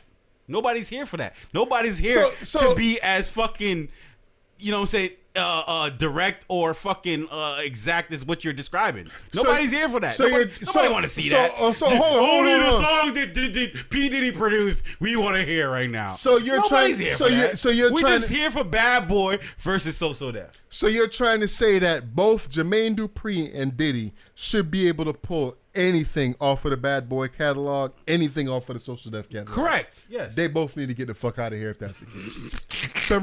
Some rules need to be established. There is no rules to if this. that's the case, We're not here for the rules. We're not here for that. Hold on. If that's the case, Diddy gets Jermaine Dupri the fuck up out of here. But if we're talking about stuff that you directly influence, directly produce, blah blah blah blah blah. JD gets JD the fuck out of here. Little Bow Wow. He can pull out a lot of shit. I understand Criss Cross, all that. He got a lot, but if, you know what I'm saying, Social Def versus Bad Boy would be more entertaining if it was more so 112 versus Jagged Edge. Mm-hmm. You know what I'm saying? I think that's. But you know what? The thing about this, and what were you just about to get into? Nah, I don't know. All right. So the thing about this, the dope thing about this whole conversation, especially what me and you having right now, is what you sent to me with Joe Budden talking to Swiss Beats. Right. Yeah. So the dope thing about this is that Swiss Beats was talking about certain things behind the scenes. He didn't really get into any details, but he was just like, yo, this whole Verzuz thing, a lot of people been offering him and Timbaland a lot of money behind the scenes and whatever. And he's saying like, yo, we need to be talking billions. We need to be talking about money that Dr. Dre was offered from Apple to buy Beats by Dre if we talking about this whole Verzuz situation. Right. And the debate that we having right now is definitely the reason why what he said was 1,000% true. Okay. Because I didn't really agree when I first watched it. I was like, nigga, you talking about billions of dollars? What are you talking about here, fam? Okay, yeah. But just to sit here and talk about it, and my favorite artist versus your favorite artist versus artists that I like versus artists you like, artists I dislike versus you artists, all of that shit, there's a way to set all of this shit up and have certain questions answered or put certain songs for each other and blah, blah, blah, and also pay tribute to those that came before us and blah, blah, blah, blah, blah. So go ahead and set that off. Well, I can't set it off as elaborate as you did because I really didn't focus on those points. Okay. In regards to that interview or that live that they have together. More so, I just only focus on the. We was talking about Jay-Z, but we'll get back to that. Yeah, you know what? Maybe. Fuck Jay-Z. Jay-Z, take care of your kids. And that's all I got for that. Well, he's supposed to have like 2 right now. Yeah, right. Yeah. He got Bathgate. Take care of your kids. He got Bathgate and then this you're just a cotton swab away from fucking finding out, my nigga. Like, you know what I'm saying? Like, take the test, bro. Yeah. How would you feel if you was an illegitimate? What's that word? How do you say that word? Illegitimate child. Illegitimate child of someone. Yeah. I don't know. Especially if they wasn't claiming me. Yeah. Nigga, just put this cotton swab up your nose. Nigga. Yeah. Let's really find out. Spit on this fucking piece of paper, cup, bro. You know what I mean? Man. Yeah. So, but in regards to the Joe Budden and Swiss Beats conversation, I like that because I didn't listen to that part of it, and I like that you listened to that part of it, and that really actually brings a whole different dynamics to the conversation.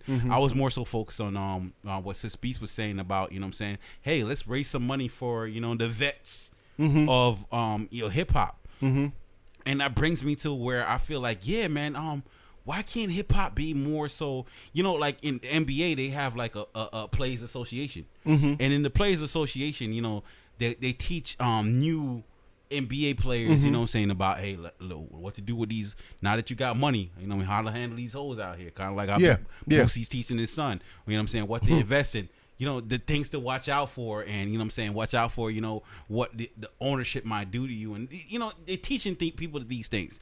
You know, what is a union? A union, you know what I'm saying? People look at union as bad things, but union is really a good thing. So a lot of people that out there that's in the 9-to-5 workforce, a lot of the, you know what I'm saying, lunch breaks and, you know, these things like that come from union standards, things that unions implemented, you know what I mean? So why can't hip hop start like a union to where, you know, like, you know what? These vets deserve, you know what I'm saying, some kind of compensation or, you know what I mean, some kind of like, hey, listen, man, I know you're retired, you know what I'm saying, you haven't been performing, you can't make any more hits, but at the same time, like, thank you for giving up, You know what I'm saying? Taking a risk and provide entertainment into my lifestyle. Yeah. Why can't, there be a union where, your health insurance is paid for? These things are compensated, you know what I'm saying, when you're retired from the game or whatever. You know what I'm saying? You're still getting some kind of residual income, not only solely based on streaming or whatever like that. Because like the old school MCs don't get fucking money from streaming and shit like that. You know what I'm saying? So that's that. Swiss Beats at point that he made on there was he was saying like, yeah, I'm trying to raise $1 million for like the cool hurts, or you know what I'm saying, the cool moldies of our generation. But I'm not necessarily Grandmaster saying Flash like I'm not necessarily saying like let's raise $1 million, but like why can't hip hop form a union? You know what I'm saying? I feel like but Joe Budden been talking about that for a long time though. I don't know if he was necessarily talking about that. Look, I feel like Noriega has also been talking about that too. He's like, it's like, all right, let's have something where, like more so what Swiss Beats was describing, where we give money to, but like, use the word union or association. Like say, all right, you know what, man, if you are an artist and you're interested in coming up, you got to sign up for this. Sign up for the union. But you got to think about your dues. You got to think about how people feel about that nowadays, where now, especially in this entitled era, right?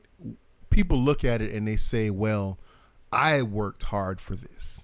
I did this and I did that. Yeah. Why should I give my money to somebody who I don't even fucking know? Like a lot of these new cats ask fucking the baby, Lil Baby. Hey, you know who Kool Herc was? Right. You know who Grandmaster Flash and the Furious 5 was? Absolutely. They have no idea. They probably have no fucking idea. And I was telling a young cat like that at my job the other day. He was like, yo, Future the GOAT. And he will shit on. I'm like, yo, man, come on, man. Like, don't do that. And I'll bring up artists like, you know what I'm saying, Jadakiss or other artists like that. And he's like, yo, who that? And I told, what I told him? My rebuttal to him was, you know what I'm saying? Because it's easy for a young dude to shit on your generation. You know what I mean? All you do is watch, da-da-da-da-da. Yeah. I'm like, yo, one day somebody's going to look you dead in the face and say, yo, who the fuck is Lil Wayne? I can't wait to, I would love to be there when they say that to you. Yeah. And it's like, yo, like, it's easy to say it from now. Yeah. You know what I'm saying? And I'm sure the baby saying, or whoever you just described might be saying, yo, who the fuck are these dudes? But one day somebody's going to say, who the fuck is the baby? Yeah. Exactly. While they using your fucking flow and style, man. Exactly. Like, nigga, I created this shit. Yeah. So it's like, yo, that's what I'm saying. Like, hip hop need to start a union or an association where it's not even wrong to, like, you know what I'm saying, just like the NBA does. Hey, man, listen, hey, fucking Boosie out here getting these 12-year-olds head, bro. Like, y'all need to understand, like, yo, what these hoes, and don't get caught up in these traps, and you know what I'm saying, not necessarily females. I don't want take the condom with you. Yeah. Don't even put that shit in the trash. Don't even flush it down the toilet. Yeah. All these little fucking, you know what I'm saying. Oh, they trying to get you. You know what I'm saying. The baby punching the people out in the audience. Hey man, they trying to get some money off you, bro. Yeah. You don't need to lose money like this. Here's how I handle this situation. You know what I'm saying. Here's how I've grown. You know what I'm saying? Have people teaching classes and shit like that. Maybe we have less whack shit, you know what I'm saying, come out. And you know what I mean? Maybe that, especially if it start by a black person, you know what I'm saying, that's of the culture, maybe that will help keep the culture in the culture. Yeah. Keep it in the black fucking, you know what I'm saying, in the black race. And, you know what I'm saying, we maintain because we dictate how this thing looks. You know what I'm saying? Having that, I feel like, a black person need to start it and lead that, and you know what I'm saying, like, I think that'd be a dope thing to do. I really do. I absolutely feel that way, man. Yeah, man. So I mean, like I said, again, I agree with Swiss Beats on this, and you know, hopefully he can put something in place and get this shit jumped off the right way. But absolutely, definitely people who started this culture and all that. They deserve their flowers, man. So you know, shout out to Swiss Beats, and hopefully again he is able to get the ball rolling on this shit, man. All right, what is it saying on live, man? What else is it saying on live? Fruits say they deserve the titles for their ministry. She also said a lot of depreciation and validation seeking frivolous spending when we was talking about the whole why certain things like this aren't in place already. You know what I mean? Absolutely, man. So, and then Patty going back to the whole battle thing, they should look out for Facebook Live like Jada's talk show and the culture loves the versus battles. Yeah. I love it too, man. I like it. I ain't gonna lie. Yeah. I mean, I like, you know, like the Ludacris Nelly right there. Like, I'm like, ooh, spot on. You know what I'm saying? I like when they get it spot on. You know? Yeah. And I like when they get it spot on. So, like, as long as it continues on a spot on kind of mentality, like, I don't want to see, like, you know what I'm saying, no more, like, battles that people don't even deserve to be in the same room as each other. Yeah. Type shit. Like, you know what I'm saying? Spot on. Ludacris Nelly, spot on, man. That's I think that's a good battle. That's a good battle. Yeah, I'm here for that. And from what Swiss Beats was saying, he was saying that was a situation where both Luda and Nelly kind of agreed to that. Like, all right, he's saying that the whole versus thing is coming from a respect aspect where it's not like, yo, fuck Nelly or fuck Luda. Like, both of them respect each other. And they say, all right, cool. Yeah. So he was talking about yeah, I'm here. Also, Busta Rhymes versus Snoop Dogg. I don't know. I think Busta Rhymes gets Snoop Dogg out of here. I think so too. Yeah, his songs are too hype, man. Yeah, even though he's not considered a legend or an icon you as don't Snoop think so? is. Nah, Busta Rhymes is not. Well, the mainstream wise, definitely mainstream Rhymes, but I think in hip hop, I think once the battle starts, like Busta Rhymes gets Snoop out of here. Like, yeah. I think I agree with you on that one. Definitely. I don't think it'll be easy. Yeah, but But we like that. I also like that too. The aspect of it where, you know, people might be counting out Busta Rhymes. Yeah, you gonna find out real easily. Yeah, here we go, yo. Here we go, yo. So what's the Bo know this, Bo know that. Okay. Bo don't know Jack. Hey, hey, man. But yo, listen, man. Definitely a dope podcast, my nigga. Yeah. Where we at minutes wise, man? An hour and a half. Oh man, we might have to. Hey, listen, we gonna let y'all go while it's hot, my nigga. You got something else? You got something? No. Well, I don't really got anything else much more, but I was thinking about the conversation that we had with the whole the whole Ahmad Aubry situation. Yeah, Ahmad Aubry. I seen the Ahmad Aubry. They released a new video off CNN. And I think that initially our first conversation that we had with that was more of an emotional one. Oh, course, and not necessarily based. Admit, yeah. Yeah, and not necessarily based on facts. I'm gonna let you talk real quick. I'll be right back. Speak on that. So we had a conversation already about the whole Ahmad Aubry situation. If y'all don't know, that's the dude that's in Georgia that got caught, or not caught, that was murdered while he was jogging, so to say.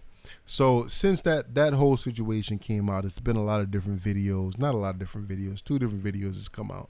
So one video had came out, and I believe that this video was recorded in December or something like that, where they saw that the exact same house, it was another black male that had went into the house or whatever and walked around. Somebody called the cops on him at that same time, but nothing was ever taken from the house, blah, blah, blah. So fast forward to February, where Ahmad Aubry was also inside that same house, went walking around. The homeowner said that there was no crime committed. There was nothing taken from that house. It was no garage door, no front door. It was a house that was under construction. This dude went into there. Cops was called, and then we all know the situation that happened from there. Oh, let me speak on that real quick though. Let me talk about that real fast, man. Like before I move into my property, my home, like I personally took part into a lot of the construction that happened here in my personal home that I live in now. Yeah. And to my surprise, when I moved in, a lot of my neighbors, you know, who came to greet me was like specifically said things that like, you know, we like your floors. Like, nigga, you haven't been to my house yet. Yeah. You know what I mean? I like your kitchen. Yeah. Like, when did you see my kitchen? Yeah. You know, like people. It's something that people do. It's something that people do. They go up to, you know, a house that's on the construction or this, you know, and they look, because nobody technically lives there. They're not going to violate your privacy if you live there. But, you know, before somebody actually moves in, people might come through and peek through a window to see what's going on, especially if they live in the neighborhood to try to get some ideas of what to do with my own personal home. Yeah. You know what I mean? So I don't fault people for doing that. People make videos about that too. Right. So Coleon Noir, one of the dudes that I follow in the gun industry, because I guess this kind of comes down to a gun issue as well, because obviously these dudes that approached Aubrey or put him on camera and ultimately took his life was 3 dudes that had guns on them, right? Yeah. So it's obviously a gun issue as well. He was saying basically pretty much, not that we trying to seek validation or whatever, but he's agreeing with most of the population, like, yo, just because this dude supposedly went up to a residence that was in the process of being built, yes, he might have been guilty of trespassing or whatever, but he didn't need to lose his life for it. He was talking about that whole aspect of it too, where it's just like, yeah, in Georgia they have the whole law situation where they say, oh, you can perform a citizen arrest if you are a witness to a felony or some sort of crime or whatever. I don't want to go into the exact laws of it because I don't know off the top of my head. But if you're in Georgia and you witness a crime, if I see you break into a house or if I see you steal something or whatever, I can initiate a citizen's arrest and hold you until law enforcement gets there.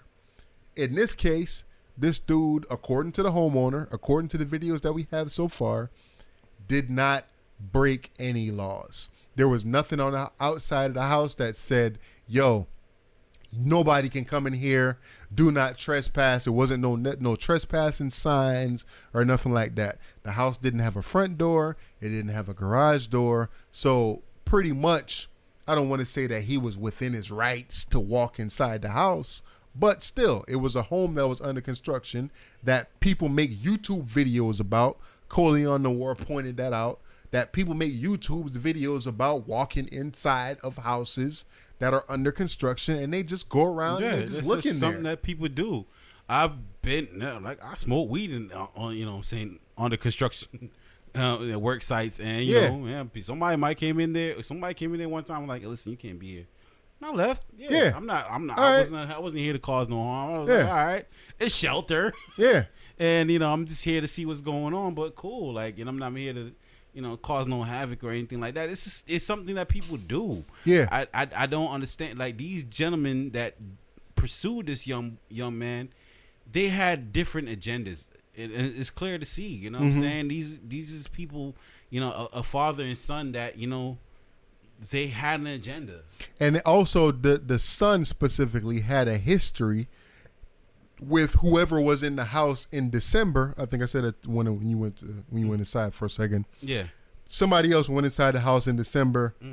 They have that on video as well. Nothing was taken at that moment either. But the son was one of the people that called the cops when that person went inside the house. Was it a black person? It was a black person.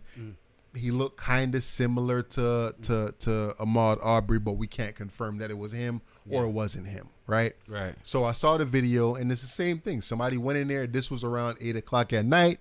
They went in there, they looked around, and then they bounced. Cops was called, and nothing became of it. Yeah. So what they're saying is the father and son, the McMichaels, the father and son also saw, or they were a witness to whoever that black person was, if it was Ahmad Aubry at the time that went into the house in December.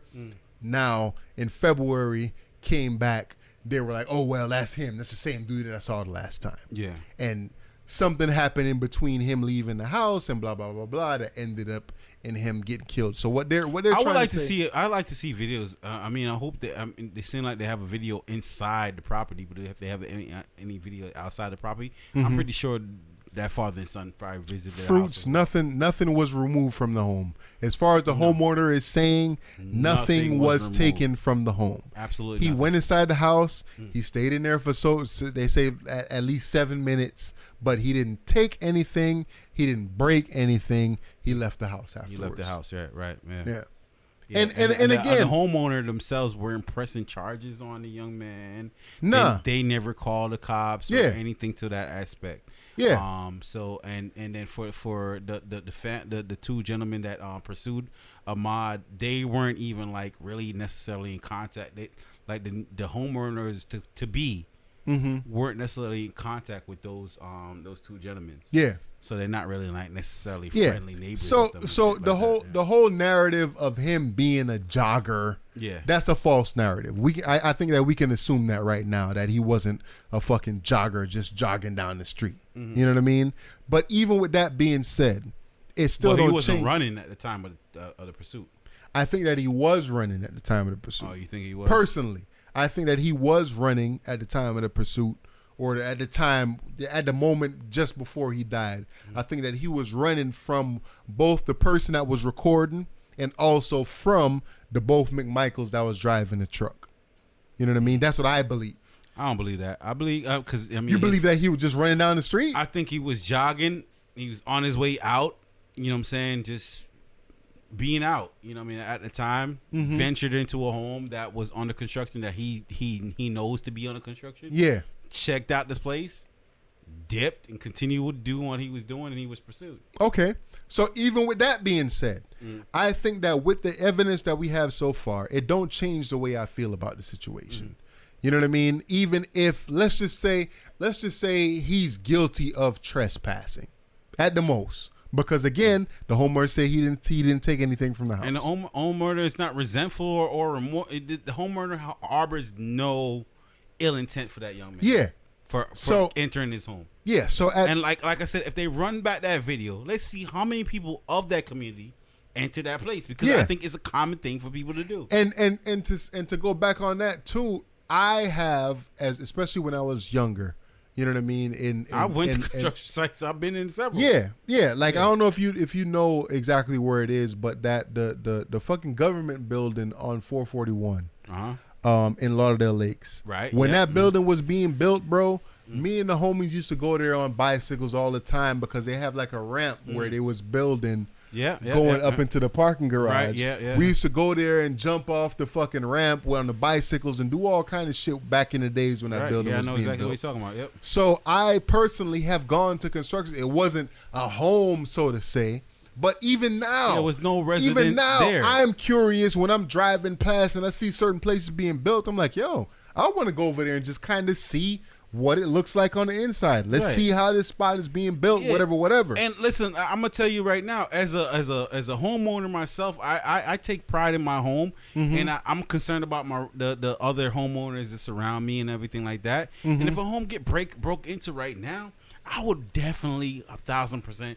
call the cops, or may even pursue an invader of somebody's home, because for the simple fact that I know my neighbors. Yeah. I know the people that's living in the community around me, and I respect them, and you know what I'm saying? I see myself in that position. But if it's a home under construction, like, I know that there's nobody residing in that home. Yeah. There's nobody in any type of danger or anything like that. Yeah. Why do you feel like you need to pursue that person? Exactly. So I'm assuming that you feel the same way that I feel, that this new so-called evidence that they have right now is not changing your opinion on the confrontation that happened between the McMichaels and Ahmad Aubry. No, not absolutely. And it's not changing mine either, because I feel like at the end of the day, I'm glad that it gets rid of some of the opinions that, you know, the people that like to cause arguments, and you know, the people that just want to argue for the sake of arguing. Yeah, that, you know, Ahmad was wrong, and trying to find different angles to say he was wrong. Yeah, for entering that home. Yeah. I'm glad that kind of you know what I'm saying, shed lights on that situation. Like, yo, listen, the homeowner himself is not offended by him entering the home. Yeah. So why are you? You know. Yeah. Or why? Or was those gentlemen that pursued him, quote unquote, even offended? And I'm still upset that they don't have a toxicology report on those guys. I don't think they took any blood from them at the time either. I think that was wrong. I think that's wrong that they didn't take any kind of blood toxicology report or anything from those gentlemen at the time that they did that. I agree. Think that is wrong. Yeah. Yeah. So again, man, with the new information that came out with that situation, I feel the same way. Like, you know what I mean? This dude was, again, it changed my opinion on whether he was just a jogger jogging down the street. Yeah. I don't think that he was a jogger jogging down the street. I think that he was running from both the McMichaels, the guys that were in the dudes that are charged for the murder, that was in the truck that was in front of him. I think he was running from both them and also the guy that was recording.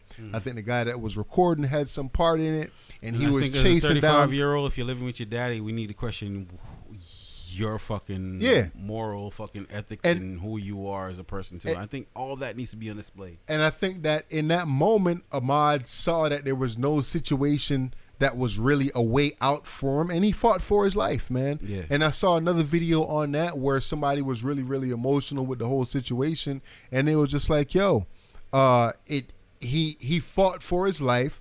And a lot of people wouldn't do the same in that situation. A lot of people would run. Yeah, a lot of people are coward. Yeah, like give that man his respect that he fought for his life. Yeah, him and Trayvon, man. Yeah, respect to y'all. Yeah, both of them. And I think that these kind of go hand in hand. Trayvon fought for his life, and I think that, again, I said it on this podcast before. When you go back and you listen to the audio, I think that it was George Zimmerman that was screaming because he was getting his ass whooped, and he he decided to kill Trayvon over the situation. Absolutely. He decided that, all right, this was a situation that I can't handle anymore. And the same thing with these two dudes. They looking like, all right, we going to chase this dude down in the truck. We got our guns. He gonna comply. We gonna be able to do this and do that and da-da-da. And he didn't fucking comply. Right. You know what I mean? Same guys, folks who would not have done that to a white person. Of course not. They would not have done that to a white person. And that's what we're here to say. I'm not trying. Yeah, of course, it's a race thing. Yeah. Fuck it. Deal with it. And Fruits you is saying feel the way you feel, and I feel the way I feel. Fruits is saying it's multiple people against one. And and he's still killed in the situation. Yeah. All right, we got lawnmowers and shit in the background, so we're gonna dead all this right now. Melanin 81, what up? What up? What up to y'all, man? Hey, we about to end this. Thank y'all for participating in this podcast. Yeah. The people who participated on YouTube Live. Yeah. Really appreciate y'all. I definitely enjoyed having this podcast. Definitely. Thank you for a dope episode, my nigga. For sure. I appreciate it 1,000%. I ain't gonna leave you hanging like facts, you left me. Yeah. Facts a million on this one, man. I had fun on this one. Thank y'all for joining us on this, man. Bootleg Cable Podcast. Definitely, can't spell man. that. Something wrong with your ass. And yeah, it might be bootleg. Ain't nothing fake about it. Man, we out, man. Hold on 1 second before we out though. For those that start to finish, y'all, the one that check the podcast from beginning to end. One, we appreciate y'all, but I would ask y'all for a favor. If y'all checking this podcast out from beginning to end, hit us with a timestamp. Sometimes when we upload the videos, we don't got a chance to put the timestamps from each and every conversation and whatever. So put the timestamps in the comments, and I'll pin it to the top so that everybody could pick and choose whatever it is they want to talk about. Yeah. And we appreciate that. Hey, shit, yo, man. listen, help man. us out. You ain't real if you don't weigh in, man. So weigh in. Yeah. Again, stop listening and not weigh in. Weigh in on the comments, man. Yeah. So and again, you're shout out to not people real on YouTube. unless you weigh in. Yeah. We were brave enough to say our piece. Say yours. Definitely. Weigh in. 100. All right. We out. Peace. Appreciate y'all. Take it easy. Love Have y'all. a good one. Love. Yeah, I know that. Damn, that was a dope conversation at the end. I just know these motherfuckers gonna talk shit about the lawnmower in the background. All they gonna have to say about it, yeah, I got lawnmowers in the background. Yo, nigga, come here though.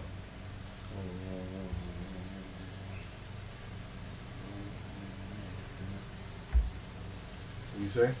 You killed that. Oh yeah. Yeah.